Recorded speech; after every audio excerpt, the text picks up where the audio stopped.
Hello, hello, hello. Welcome back to whatever this is. Anyways, on today's episode, what I need to talk to y'all about is the horror that is instant gratification and the clutch that it has on us collectively as a society, as a country, as a people. Yeah. So, where did I come from this topic? It is the hellfire that is TikTok that ignited this fire in me that I had to speak. But not only that, you scroll through YouTube, right? First of all, YouTube has become a garbage fire in itself, but you scroll through and I'm on like the self-help side of, YouTube because I've been trying to do things to make myself better in various ways, whatever you want to say about, insert thing that we need to change about ourselves here. And what I find is every guru that is doing these kinds of things is always talking about you can do this in 1 month. This is what you can do in 2 weeks. This is what all it takes is 14 days. All it takes is 30 days. All it takes is 3 months. All it takes is whatever, like, minuscule amount of time. It's never a year, maybe most a year, but it's never 2 years, never 5 years, never anything more like that. It is always, what can I do to change my life so drastically in a short time frame? I'm going to tell y'all the truth of the matter. You cannot do anything that lasts in that short amount of time. You might start habits, you might learn things in that short amount of time, but to actually apply them in your life in any meaningful way and see lasting changes, it's going to take more than a month. It's going to take more than 3 months. It's going to take more than a year. Let's just be honest. People have gotten so used to getting everything they want in just immediate doses. That's why nobody reads anymore. That's why nobody wants to do their homework anymore. That's why nobody can listen in class.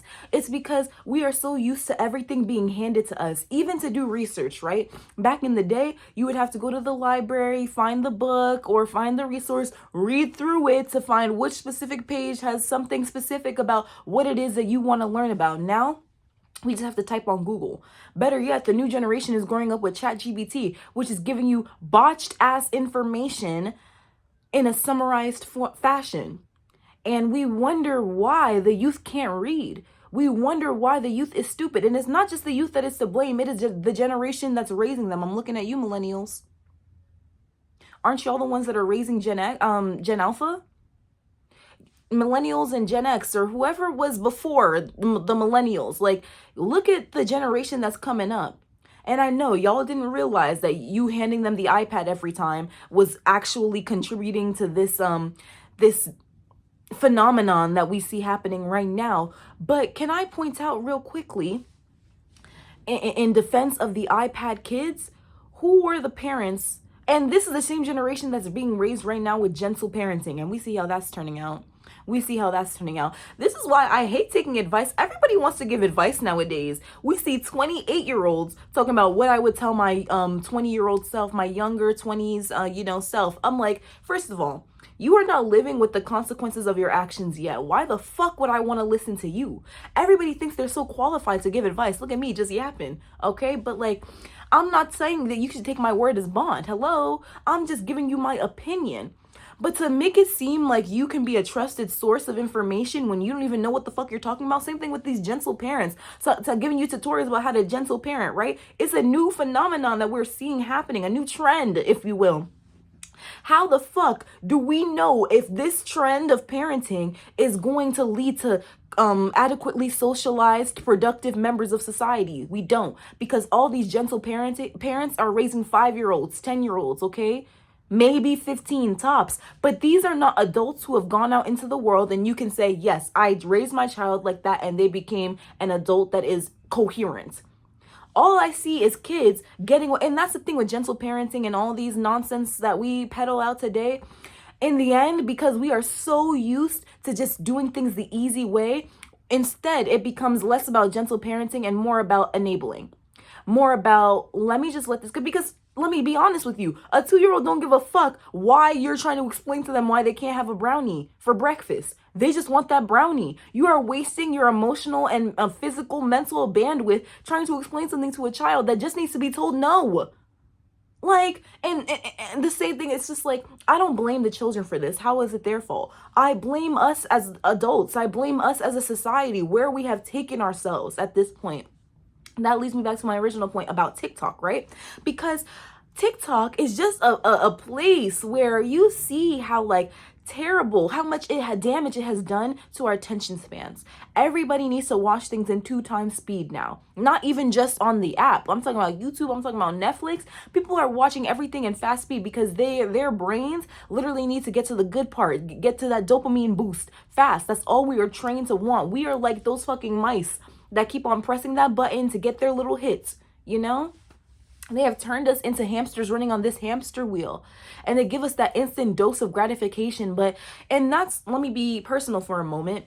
That's why a lot of us have gone to substances, because one thing I have discovered in my journey of wellness is that one of the like ways that I was seeking to just kind of eliminate the noise that was going on in my head, the anxiety that was in my spirit, was by going a little smoky smoke, a little drinky drink, and it became a problem very rapidly.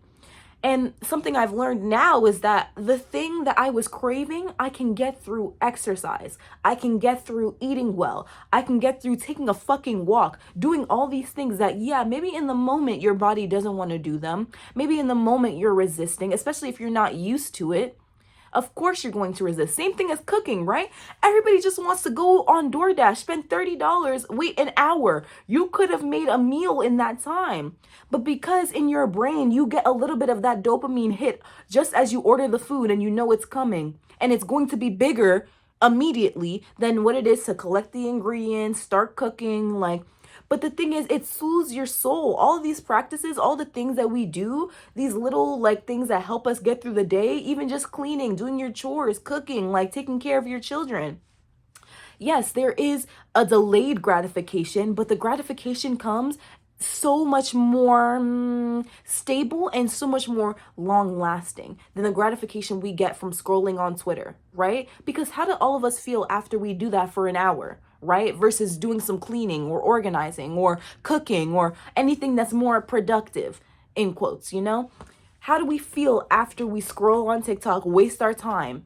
We feel like we wasted our time, clearly. We feel like failures. We feel just more emptiness. So how is it that we are so trained to seek this instant gratification that we are so distracted by it that we don't even recognize what it is depriving us of?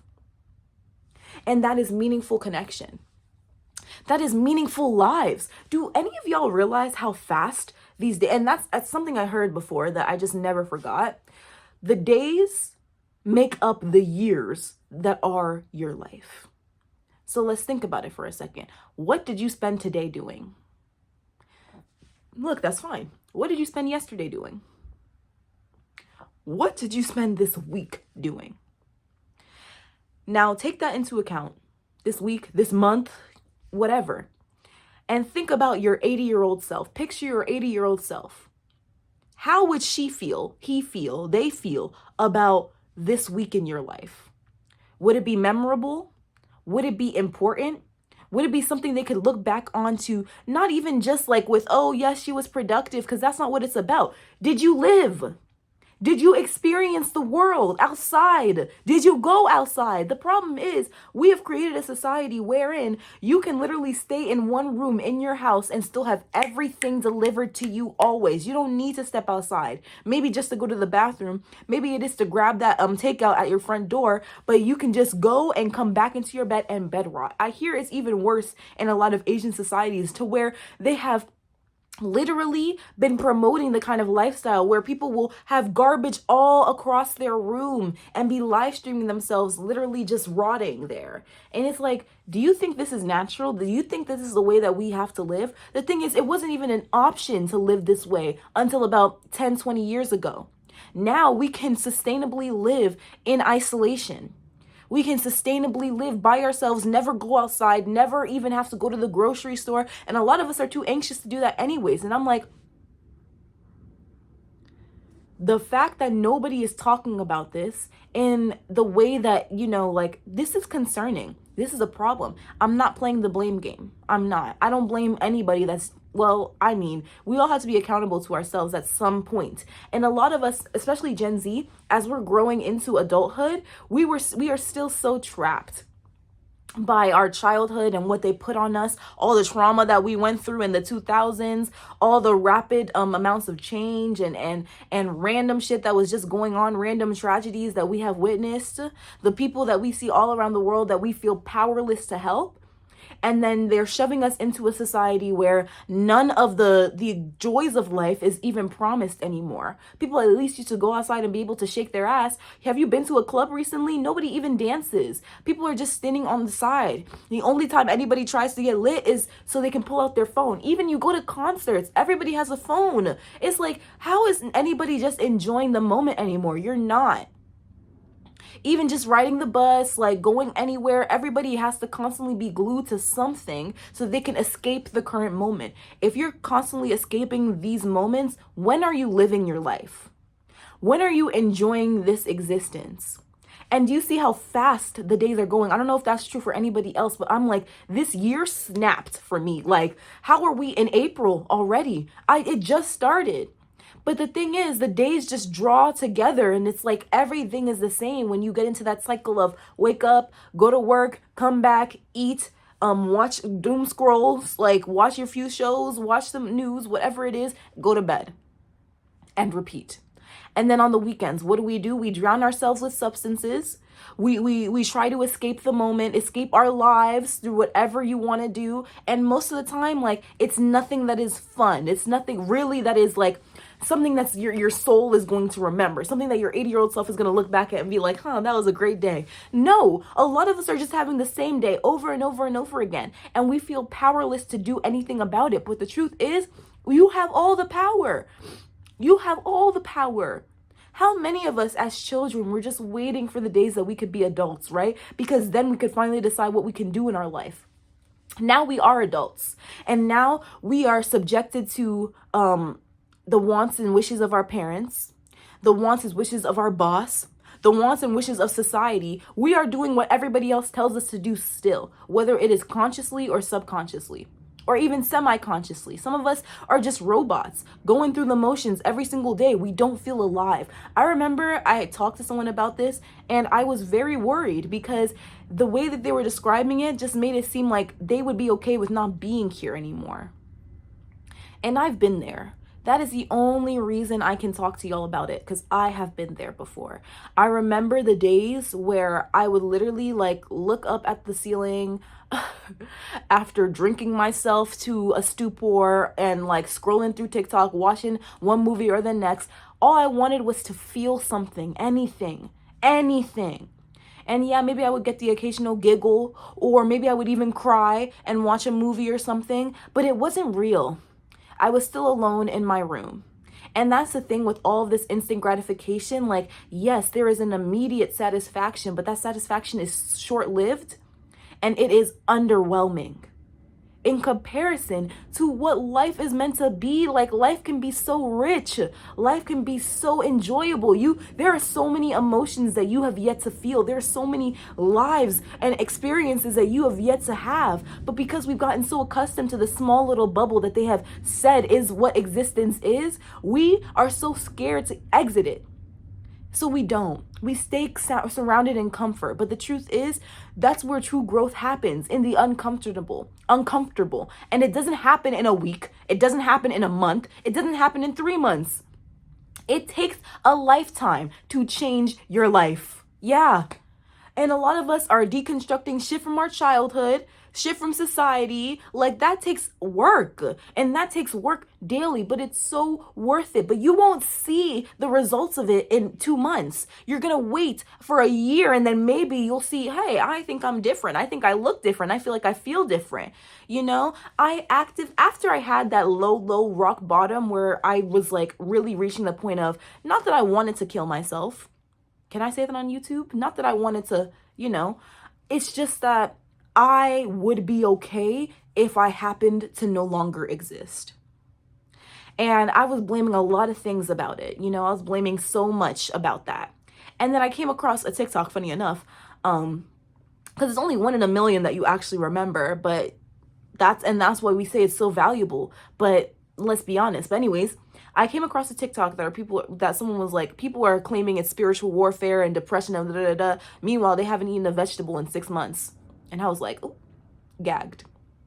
And I realized how much of an unhealthy lifestyle I was living. The problem is the way that we commodify everything right now, the way that we turn everything into some one-dimensional caricature of what it actually is, we don't see the bigger picture, right? We don't realize that the whole point of all of it, the whole like gag of it all, is what am I saying? Like, we don't realize that in everything that we're doing, the point is to be happy, to live a happy life. And in order to be happy, you don't have to be healthy, but it's a lot harder to be happy if you're unhealthy. They say health is wealth, but it's not just like monetary. It is because the wealth is in the life that you get to live. If you can't get out of bed, whether it's because you're too big or because your bones are too brittle or because you are too depressed, you cannot live a happy life. Maybe you can live something, but it's not going to be as joyous as it could be if you could leap out of bed every morning and run outside, smell the roses, go into the fresh air and experience the world. Like, we are so disconnected from the world and therefore ourselves. I think it's real interesting the way that we can run to a grocery store, run to KFC, run to Popeyes, get an 8-piece boneless chicken, whatever, but let me ask you something. If you had to collect the chickens, defeather them, take one portion of them, whether it was the leg, the thigh, whatever, defeather, debone, cook, and make it all one, like, would you eat 8 pieces of chicken in one sitting? No, you wouldn't, because you would have to do all the work that comes with it. Not to mention all the labor that goes into raising those chickens in the first place. This is where greed is created. This is where gluttony is created, because they shove everything in our face and down our throats, and it's so easy to overconsume in every capacity. But if we had to do the labor, if we were attached to the labor that it takes to do all these things, if we had to watch the animal be killed, do you think we would be so callous, so disconnected? Like, the first time I saw a chicken killed was when I went to Nigeria. The first time I saw a big ass cow be slaughtered was when I went to South Africa. And I was stunned, gagged, bro. Like, it was horrifying to witness. And the South Africa cow that I witnessed being slaughtered, like, it was a big ass bull, bro. I'll see if I can find the video. And it's probably too graphic to even show on YouTube. Meanwhile, we can watch someone chow down on 10 burgers in one sitting. I'm not trying to shame anybody right now. I'm just trying to show y'all how disconnected we are from the universe at large, and why that literally plays into why we are so disconnected from ourselves. Like, you cannot be surprised about this. We are so used to getting everything in 1 minute, 1 second, quick, fast food, fast labor, fast fashion, okay? Everything you want at a click of a button. And it's marketed that way. We forget that there are literal psychologists that are working on these apps, working on these websites, working on everything that we have to make it so that we don't consciously understand how addicted we are to these things and how reliant we are on these things. But at any moment, you can choose. That is the luxury of free will. You can choose. A lot of people in these other countries and these nations who are literally child slaves, like, they have to live a hard life from the moment they get here in order to pay for the stuff that we get for the fun, okay? For the easy. We have light in our homes powered by the cobalt that the children in Congo are literally extracting by hand. Do you think they have a choice in the matter? No. And that's why they're so confused about how Americans talk, they're so depressed. And just Europeans and just like Western society in general, we all are taught, we're so depressed, so anxious. Do you think they have a choice?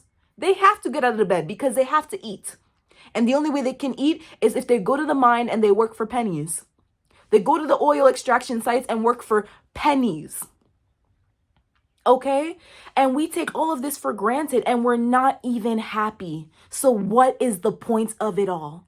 That is my question. And that is what nobody wants to talk about. I'm tired of hearing people say the same talking points. That's because nobody actually wants to do the critical thinking that is required to create something that is new, to create something that is memorable, to create something. And that's the same thing that's being peddled out on YouTube right now. Some people want to defend Mr. Beast because he does a good thing once in a while, but he is responsible in parts for what we see in the algorithm today.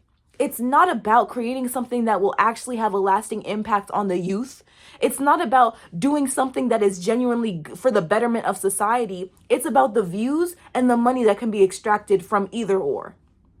And when that is the approach, I don't care. Some people may think it's just, okay, the results is all that matters. But I say intention is what is most important. Well, partially. It is important enough to consider, because if it wasn't, then we could have all these billionaires doing the philanthropy that they could be that they are doing, and it wouldn't be as detrimental as the heinous shit that they are actually getting done. The point, what I'm saying is, like, they have terrible intentions. So even the good things they are doing are not done in good faith. And you cannot do anything well that you do not do with well intentions. Do y'all feel me on that?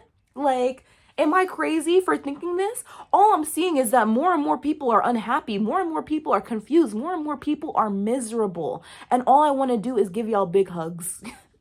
That's why I decided to come out with a YouTube channel in the first place, because it felt like nobody was saying anything that meant something.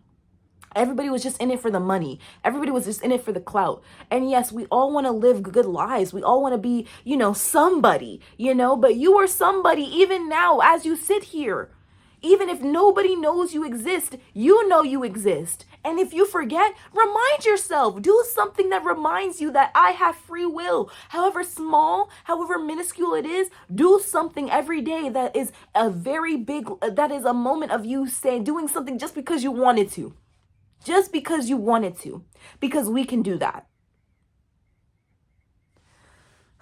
It is just so sad to see the rapid descent that they are taking us on. And again, I don't blame you on the other side of the screen. I don't want you to feel worse about yourself than you probably already do. I want you to know that you can change. And it's not going to take a month, unfortunately. It's not going to take 3 months. It's not going to take a year. But I promise you, if you start trying right now, and you try every day, whether it's showing up 10% or 100%, it's not. And I hate all these like harsh ass like routines that everybody has to do, especially for neurodivergent folks. That is not sustainable. You will burn yourself out. Even for neurotypicals, like, yo, we can't do this. Wake up at 5 a.m. every single day. I tried that at some point. I really wanted to try to wake up every day, 5 a.m., go to the gym, do this, do that, da-da-da-da-da. I was not any happier. In fact, I think I was more sad, more empty. Now I wake up and I see the energy that I have, and based on that, I decide what I'm going to do with my day. If I need an extra few hours of sleep, cool. If I can wake up early and start working and start doing whatever I need to do, cool. All I have to do is just go with what I'm feeling, what my body is telling me. And it helps when you give your body nourishment that is actually sustaining it. Okay, eat your vegetables, eat your fruits, have a balanced diet. Not so that you can be skinny queen, not so that you can be the baddest bitch, but so that your mind won't want to kill itself. That's what I did. That's the thing. I was always going after all these things, working out and for vain reasons. That's why I ended up starving myself at some portion of my life, just so I can fit into some box. And guess what? It didn't work. Maybe it worked in the immediate month or two where I lost a rapid amount of weight, but then I gained it all back because it wasn't sustainable and I hated myself. When you hate yourself, you're going to do self-hating ass behaviors that are destructive. But now I'm living a life that prioritizes my well-being, not so I can look like this and even though that is nice. It is so that I want to exist, so that I have the energy to wake up in the morning. Nobody told me. Well, I guess they did, but nobody told me that eating well and taking walks and, keeping yourself physically active actually made you feel better. And I was like, if I had known that this was a cure to my anxiety and depression, I would have started doing this a long time ago. But they sell us some bullshit and they make us feel like if you don't do it perfectly, you shouldn't even try doing it at all. No, do what you can today. And if you keep doing that every single day, you will get better by tomorrow. And a year from now, yes, it sounds like a long time. 2 years from now, yes, it sounds like a long time. But you will be thankful that you started. I promise you that. So that's all I gotta say for today. Let's keep it short and sweet, but I just wanted to get this message out for anybody that might be really in like the pits of hell right now. Get up out of bed, start by taking a shower, brushing your teeth, notice what makes you feel good and do more of that. As long as it's not destructive. And even the shit like I'm not saying you can't drink a little drink, smoke a little smoke, but it's getting too much. Even I've seen a lot of people talking about their addictions to that little pen, that little flash drive we stick into our mouth. Of course, that's my thing with even just drinking and smoking, all these things. These were rituals that they did in the past, and you know how long it would take to get that alcohol, to get that bud, and to have it, into something that you can just smoke. Like, the commodification of everything just makes it so all I have to do is go to the liquor store and I can get 3 bottles of wine and drink them all in one night if I wanted to. But back in the day, it would take so many months in order to have even that much. And you would share it with all the people. And it would become something that was a festival, something that was a ritual, something that y'all could do together for the community. Now you can just do it at home alone every single day. Be high as a kite every day, all the time. That was not possible. So that was not something that we had to resist the temptation of. Now we are so much more isolated and so much more alone. And so, of course, we're going to want to go to those behaviors that make us feel some modicum of joy. It's not even joy. It's just numbs the pain. And that's what we reach for. Let me tell you, I know that you can change. If you're here watching this and you've watched all this way far, you must want to change. You must be some level of unhappy with what you have created, or you're on your way to being happier. Either way, I applaud you, because that is the first step. That is the first step. Admitting that you don't like it or that you want something more out of this life. You can do it. I believe in you. Just start today. That's all I ask. Just start today.